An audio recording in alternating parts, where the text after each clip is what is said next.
Shalom saudaraku yang terkasih di dalam nama Tuhan Yesus Kristus. Selamat pagi dan salam sejahtera untuk kita semuanya. Saya Ardi, menyambut Anda di dalam Renungan Kristen Saudara Rohani. Selamat datang kembali di dalam renungan dan siraman rohani pagi hari ini. Harapan kami, semoga saudara yang terkasih dalam keadaan sehat selalu. Kiranya damai dan sukacita Roh Kudus melimpah dan tercurah di dalam hati dan pikiran saudara saat ini.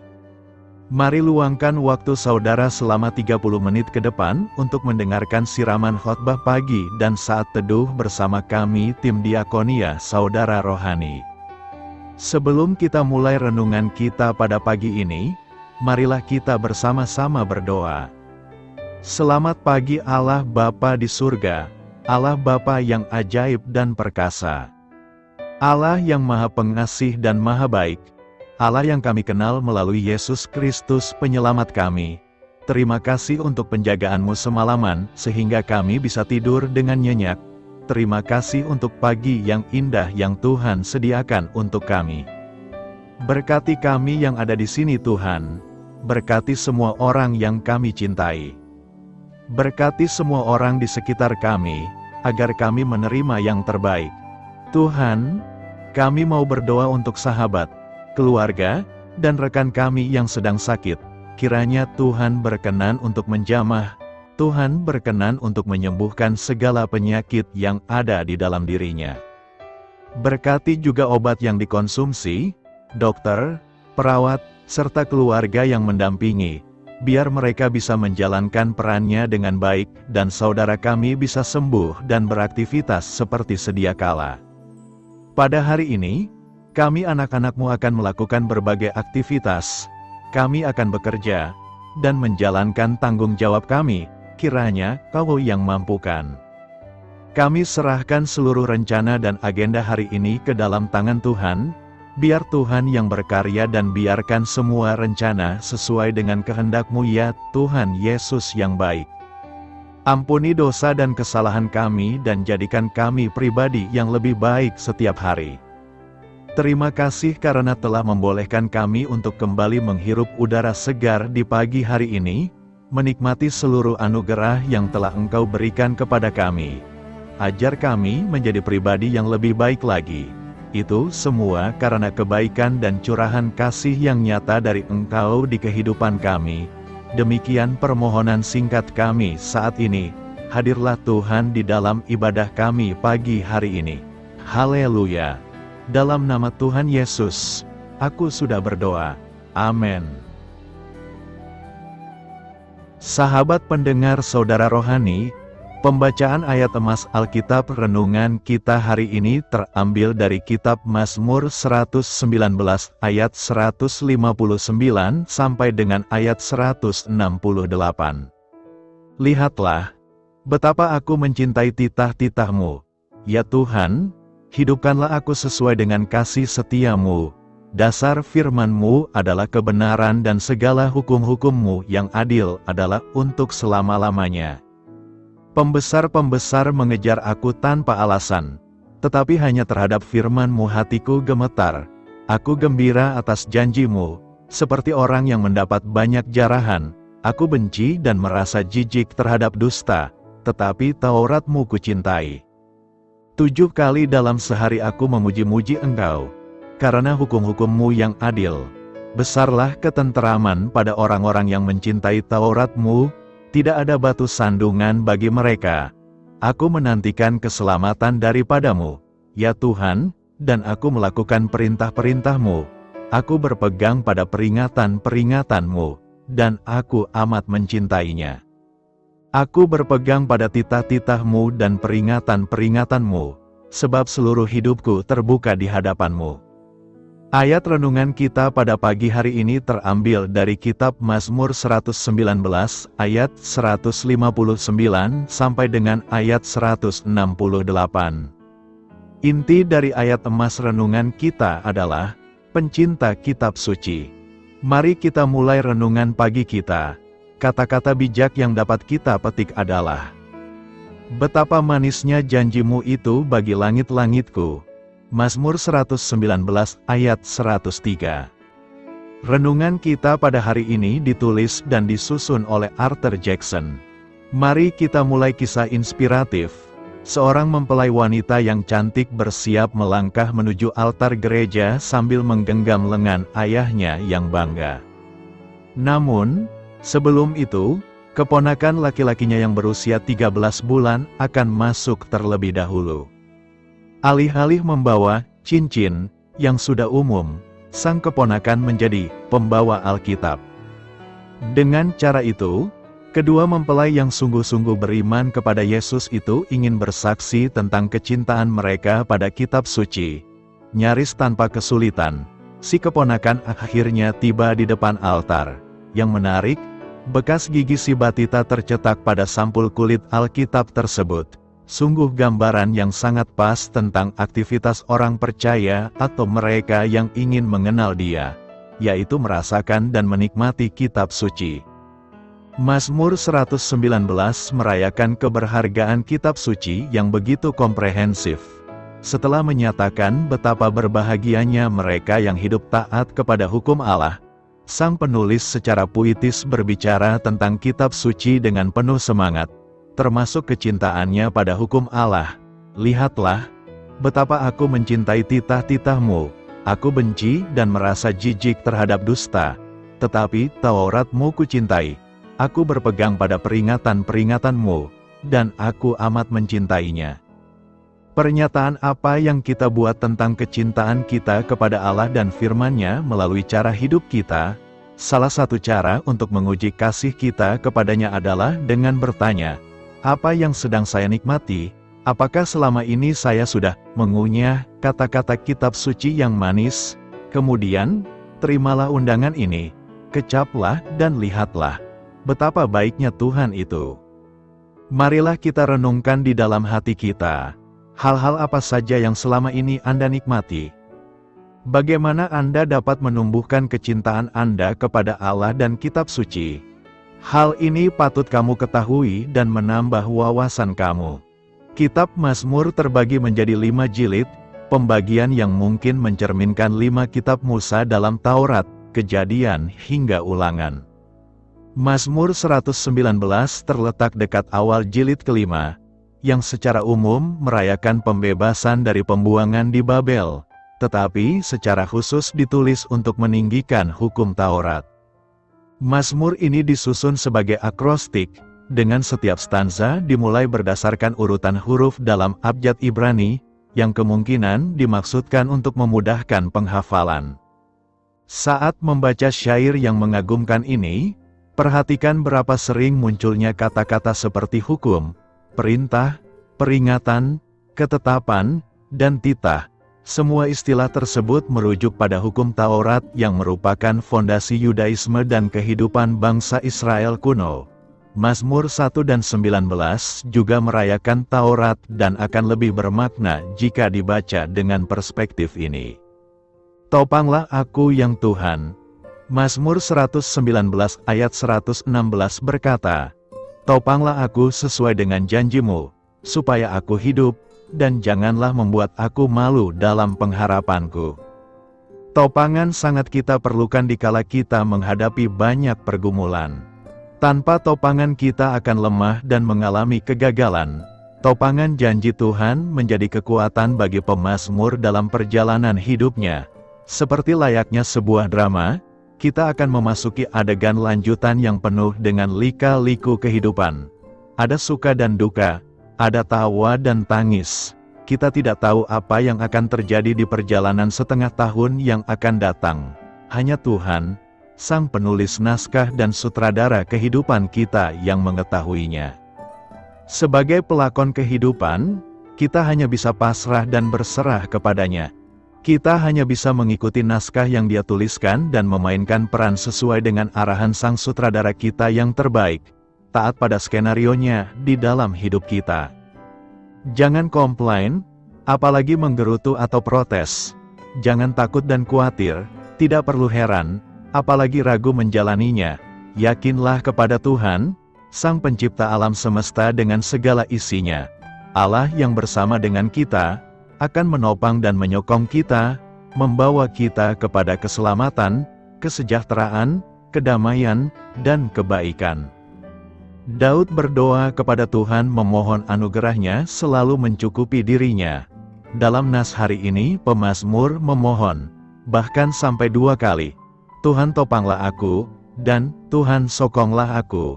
Ia melihat dirinya sebagai pelakon hidup, tidak mampu menunaikan tugas-tugasnya di dunia dengan kekuatan sendiri, melainkan perlu Sang Sutradara Agung yang mengatur dan mengarahkan jalan hidupnya. Pemazmur yakin Allah mampu memberikannya pengharapan dalam hidup, serta keselamatan dari mara bahaya. Karenanya tetaplah berjalan bersama Tuhan Yesus di pertengahan tahun yang akan kita lalui ini. Janganlah menjauh dan memisahkan diri darinya, apalagi meninggalkan dan lari daripadanya. Hidup akan diberkati jika selalu mengandalkannya dan kita akan memperoleh kasih karunia terindah dan termulia yang membawa pada kebahagiaan sejati. Allah yang besar dan maha kuasa, akan selalu menyertai dan memberikan kekuatan kepada kita untuk menjalani pertengahan tahun ini. Mari serahkan semua rencana hidup kita kepada Yesus. Serahkanlah kekhawatiran dan ketakutan kita ke dalam tangan-Nya. Karena hanya Tuhanlah yang menjadi topangan kita yang sejati. Firman Tuhan memberi terang. Mazmur 119 ayat 130 berkata, "Bila tersingkap, firman-firman-Mu memberi terang, memberi pengertian kepada orang-orang bodoh." Firman Allah itu harus disingkapkan agar firman itu menjadi terang. Kalau firman Tuhan itu tertutup dan tidak tersingkap, maka itu tidak akan mengubah apa-apa. Tetapi firman Tuhan yang tersingkap itu akan memberi terang dan memberi pengertian sehingga ketika kita tidak tahu akan apa yang harus kita lakukan, maka firman Tuhan itu memberi kejelasan. Dalam hidup ini semua orang pasti memiliki masalah dan yang dibutuhkan hanya secuil hikmat saja. Kebenaran itu tidak memerdekakan tetapi kebenaran tetapi mengetahui, mengenal dan menghidupi kebenaran itulah yang akan memerdekakan. Dari nas hari ini, ada beberapa hal penting yang hendak kita renungkan, yakni: pertama, bila firman Allah itu tersingkap, maka jalan hidup kita pasti terang. Firman Allah itu memberi terang sehingga orang-orang bodoh mendapatkan pengertian. Atau dengan kata lain, firman Allah itu menerangi kebodohan manusia sehingga manusia menjadi berhikmat. Bagaimana firman Allah itu menerangi? Kita harus memperhatikan kata sebelumnya, yaitu, bila tersingkap. Kata tersingkap menunjukkan sesuatu yang tersembunyi kemudian dibukakan. Bagi manusia yang berdosa, kebenaran firman Allah itu tersembunyi. Tetapi oleh anugerahnya di dalam Yesus Kristus kita akan dibukakan rahasia kebenaran ini. Kebenaran itu akan terus disingkapkan kepada kita kalau kita terus-menerus mau merenungkan firman Allah siang dan malam. Dengan proses ini kebodohan-kebodohan kita digantikan dengan hikmat Allah. Kedua, bila tersingkap maka firman Allah itu memberi terang bagi kaki kita. Sebagai pelita firman Allah bekerja memberikan terangnya agar kaki kita tidak terantuk batu atau masuk lubang. Sebagai terang firman Allah menunjukkan arah jalan kita agar kita tidak tersesat. Terang berbicara tentang hikmat, pengertian atau pewahyuan. Ketika firman itu dimeditasikan, firman itu akan masuk sebagai cahaya ke dalam manusia batin kita dan kita bertemu dengan Roh, yang merupakan pelita Tuhan. Ketiga, bila tersingkap maka firman Allah itu akan menjadi terang bagi pikiran kita. Melalui firman-Nya, Tuhan hendak menyediakan cahaya penerang untuk pikiran kita juga. Tuhan hendak memberikan cahaya-cahayanya untuk setiap orang. Ia hendak menerangi pikiran kita dengan kebenaran tentang siapakah Dia dan apakah langkah selanjutnya untuk hidup kita. Merenungkan isi kitab suci seringkali menjadi kunci untuk menyalakan cahaya tersebut. Kita harus meresapi pikiran kita dalam cahaya itu. Renungan kitab suci tidaklah mengalihkan pikiran kita kepada alam semesta. Renungan memfokuskan pikiran kita pada perkataannya. Saat kita merenungkan firman Tuhan, kita membawa cahayanya untuk hidup kita.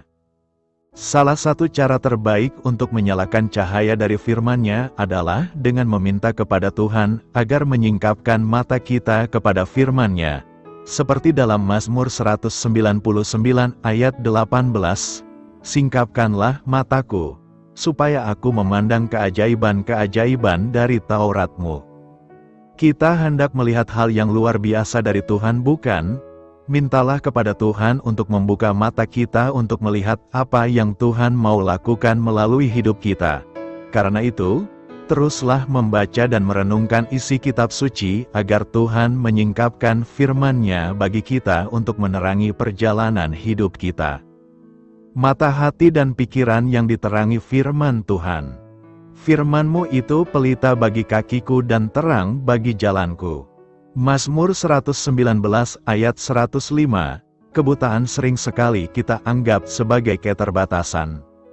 Namun ada satu nama di antara sekian banyak orang buta yang mampu menunjukkan pekerjaan luar biasa, James Holman.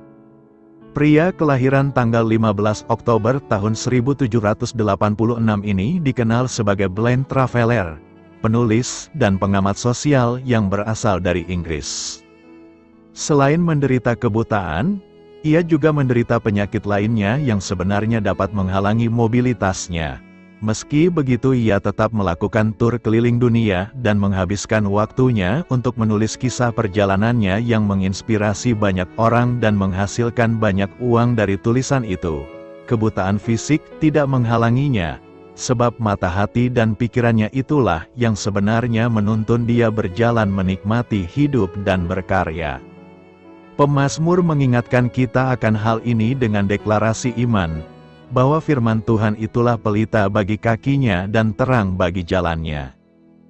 Benar, kita memiliki mata dan kaki, tetapi jika bukan firman Tuhan yang menuntun hati dan pikiran, kita tetap terbelenggu dan tidak dapat menikmati hidup dari Tuhan. Pemazmur mengimani bahwa dia dapat melangkah dan melewati lembah kekelaman hanya dengan pertolongan Tuhan semata, dengan firman-Nya yang senantiasa memberi hikmat dan tuntunan, pengandalan, dan penyerahan diri kepada Tuhan sepenuhnya. Itulah yang memampukan dia melewati setiap persoalan hidupnya.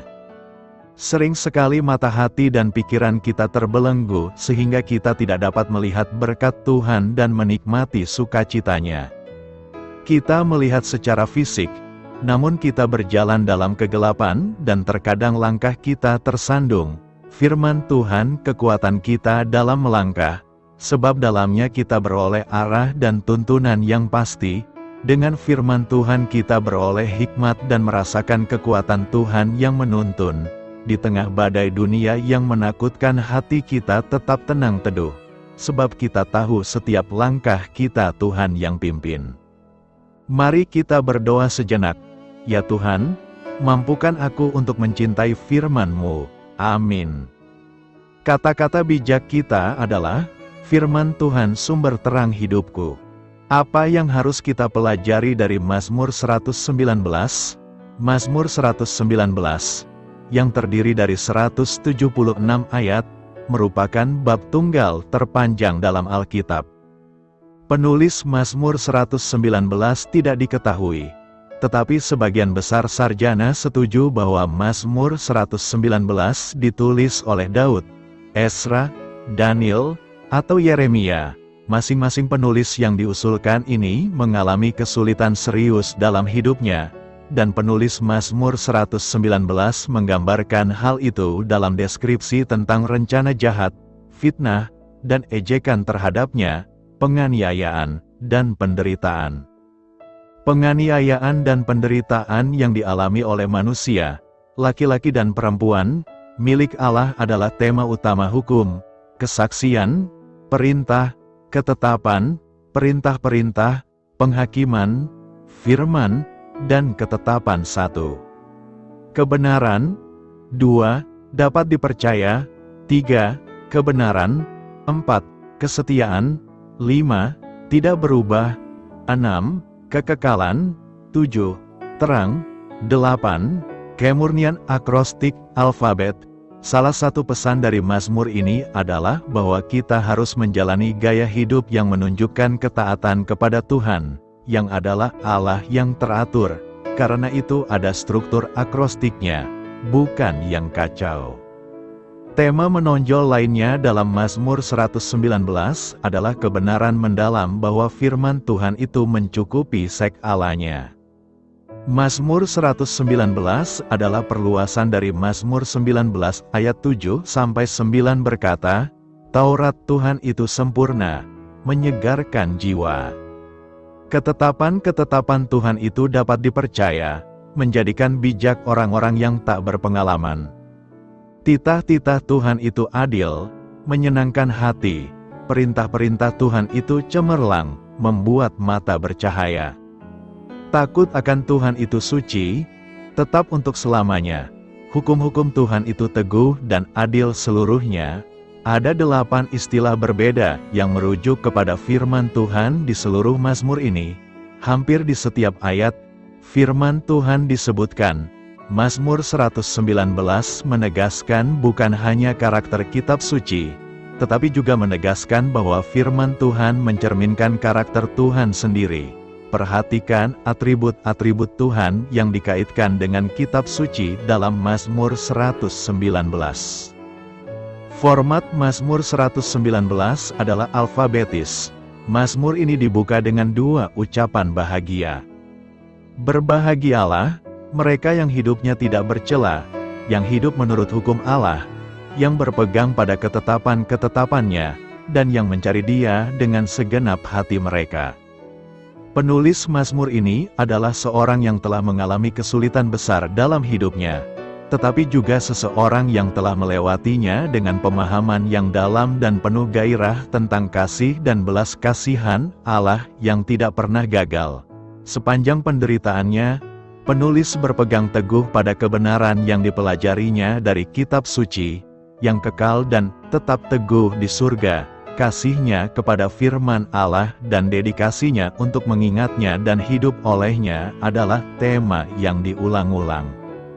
Ini adalah pelajaran bagi kita dalam Mazmur yang luar biasa ini. Firman Tuhan cukup untuk membuat kita bijaksana, melatih kita dalam kebenaran, dan memperlengkapi kita untuk setiap pekerjaan baik. Kitab suci adalah cerminan sifat Tuhan. Dan dari kitab suci kita belajar bahwa kita dapat mempercayai karakternya dan rencana serta tujuannya bagi umat manusia, bahkan ketika rencana-rencana itu mencakup kesengsaraan dan penganiayaan. Berbahagialah kita, jika kesukaan kita ialah Taurat Tuhan, dan kita merenungkan Tauratnya siang dan malam. Bahagia dalam kekudusan. Setiap orang mendambakan kebahagiaan yang meliputi jabatan, kekayaan, keluarga yang harmonis, dicintai oleh orang lain, dan sebagainya. Pemazmur memberi pandangan yang berbeda tentang kebahagiaan. Baginya, kebahagiaan sejati adalah pengalaman hidup bersama dengan Tuhan atau dekat dengan Tuhan, hidup menurut Taurat Tuhan, memegang peringatan-peringatannya dan mencari Tuhan dengan segenap hati. Bacaan ini berisi pengakuan dan pujian tentang Taurat Tuhan berdasarkan pengalaman hidup pemazmur sendiri. Firman Tuhanlah yang dapat mempertahankan kelakuan orang muda tetap bersih dan sesuai dengan kehendak Tuhan. Oleh sebab itu, orang muda harus memiliki ketaatan terhadap firman Tuhan. Ada 2 sikap yang perlu ditumbuhkan terkait ketaatan tersebut. Pertama, berpegang. Orang percaya harus terus meminta kepada Allah agar memberikan kasih karunia dalam melaksanakan ketetapannya dan ketabahan dalam menjalani kehendak-Nya. Kedua, mengamat-amati, orang percaya perlu memperhatikan dengan saksama ketetapan Tuhan. Sebab, dengan demikianlah orang percaya dapat membedakan mana yang menjadi kehendak Allah dan yang bukan. Pemuda yang senantiasa berpegang pada ketetapan Tuhan dan setia mengamat-amati firman-Nya akan hidup dalam kekudusan. Ia tidak akan melakukan perbuatan yang tercela, melainkan hidup dengan jujur dan adil. Dengan hidup kudus dan berpegang pada ketetapan Allah lah pemuda dapat menemukan kunci kebahagiaan hidup. Menurut Anda, bagaimana pemuda dapat menjaga kekudusannya pada zaman ini? Jelaskanlah. Mengapa pemuda perlu hidup dalam ketetapan Tuhan? Jelaskanlah, bagaimanakah seorang muda dapat mempertahankan kelakuannya tetap bersih di hadapan Tuhan? Apakah tantangan yang dihadapi pemuda untuk hidup dalam kekudusan pada masa kini? Berikan pendapatmu.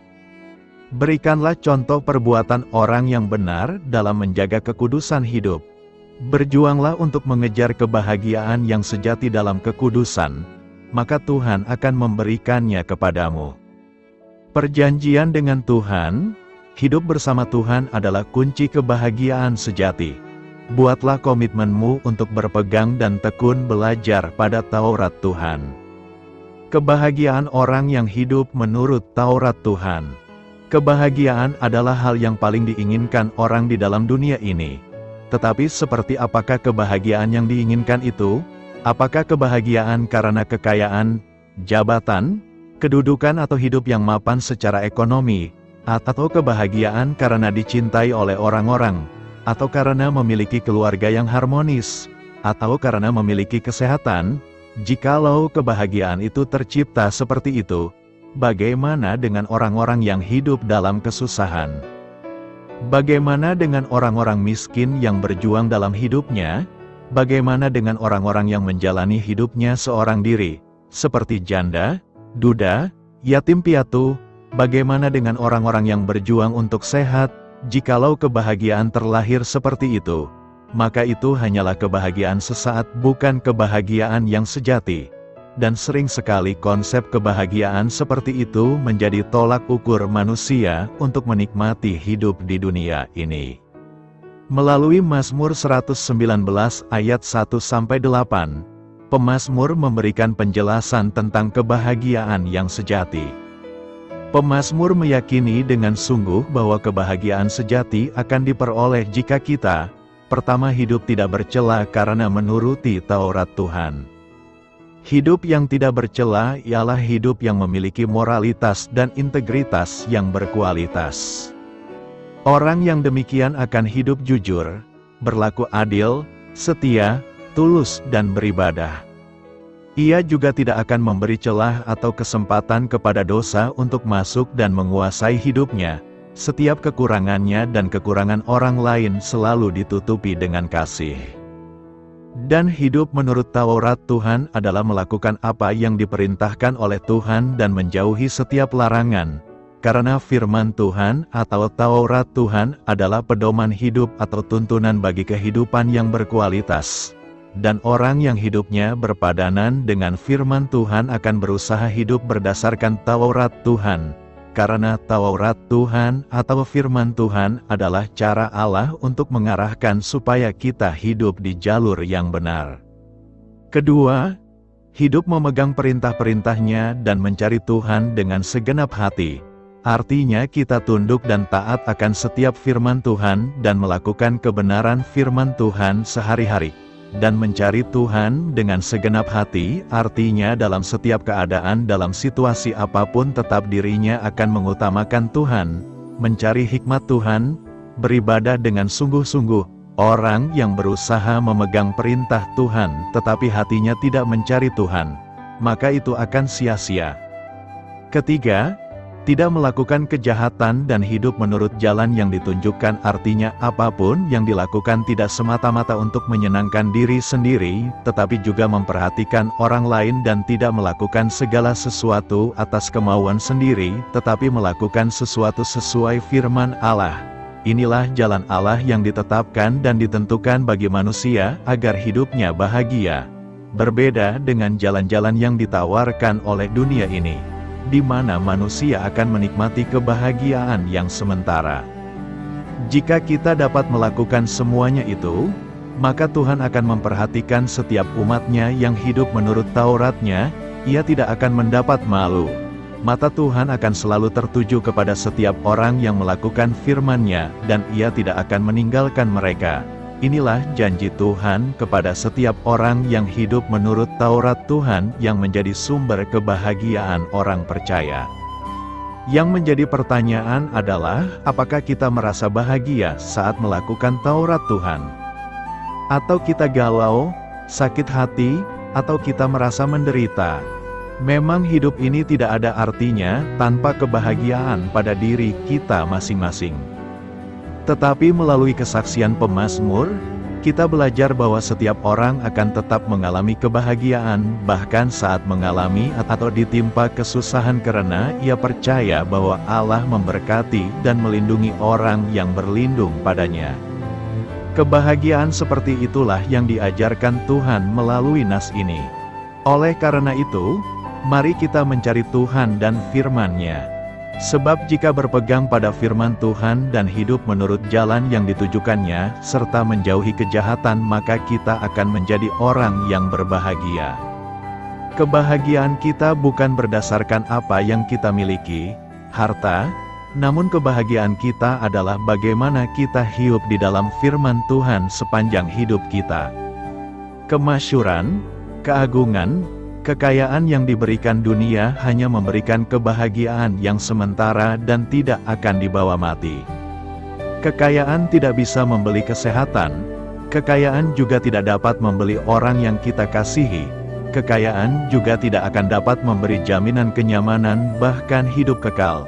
Tetapi marilah kita berlomba-lomba untuk berpegang teguh kepada ketetapan dan firman Tuhan serta melakukannya agar kita menjadi orang yang berbahagia. Yang berbahagia ialah mereka yang mendengarkan firman Allah dan yang memeliharanya. Amin. Doa saya menyertai saudara sekalian. Marilah kita menyampaikan doa syafaat. Bapa Surgawi, Engkau tahu apa yang perlu disesuaikan dari hasrat diriku. Berilah aku keberanian dan kekuatan untuk melakukan perubahan yang diperlukan, agar aku semakin mengasihi-Mu. Amin. Sampaikan harapan dan permintaan saudara kepada Tuhan.